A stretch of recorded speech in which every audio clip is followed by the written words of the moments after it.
بسم اللہ الرحمن الرحیم۔ رسول اللہ صلی اللہ علیہ وآلہ وسلم نے ارشاد فرمایا، مومن خیر کی باتیں سن سن کر سیر نہیں ہوتا حتیٰ کہ اس کی غایت و انتہا جنت ہو جاتی ہے۔ رسول اللہ صلی اللہ علیہ وآلہ وسلم نے ارشاد فرمایا، امام تو اس لیے بنایا جاتا ہے کہ اس کی اقتداء کی جائے، بس جب وہ اللہ اکبر کہہ چکے تو پھر تم اللہ اکبر کہو، اور جب وہ قرات کرے تو تم خاموش رہو۔ رسول اللہ صلی اللہ علیہ وآلہ وسلم نے ارشاد فرمایا، تکلیف دہ بات سن کر اس پر صبر کرنے والا اللہ سے بڑھ کر کوئی نہیں۔ وہ اس کے لیے اولاد کا دعویٰ کرتے ہیں لیکن وہ پھر بھی ان سے درگزر کرتا ہے اور انہیں رزق باہم پہنچاتا ہے۔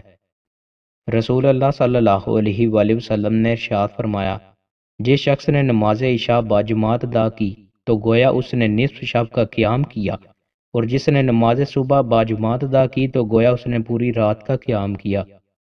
عائشہ رضی اللہ تعالیٰ عنہ بیان کرتی ہیں، رسول اللہ صلی اللہ علیہ وآلہ وسلم نے مجھے فرمایا، تم مجھے خواب میں 3 راتیں دکھائی گئیں، فرشتہ ریشم کے ٹکڑے میں تمہیں اٹھائے ہوئے ہے، اور اس نے مجھے کہا، یہ آپ کی اہلیہ ہے۔ میں نے تمہارے چہرے سے کپڑا اٹھایا تو وہ آپ تھیں۔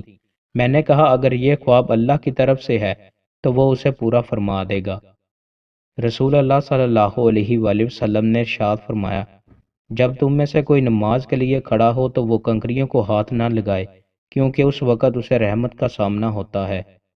رسول اللہ صلی اللہ علیہ وآلہ وسلم نے ارشاد فرمایا، اس ذات کی قسم جس کے ہاتھ میں محمد صلی اللہ علیہ وآلہ وسلم کی جان ہے، اس امت کے جس یہودی اور عیسائی نے میرے متعلق سن لیا اور پھر وہ مجھ پر اتارے گئے دین و شریعت پر ایمان لائے بغیر فوت ہو جائے تو وہ جہنمی ہے۔